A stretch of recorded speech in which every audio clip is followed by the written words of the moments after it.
Crimping is the most tricky part of the process so far.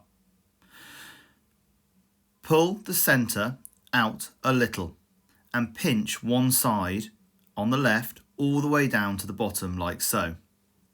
Start by pulling and tucking all the way along, pull and tuck, until you get to the middle. Once there, pull the other side of the pasty together, scooping up any ingredients that have snuck out.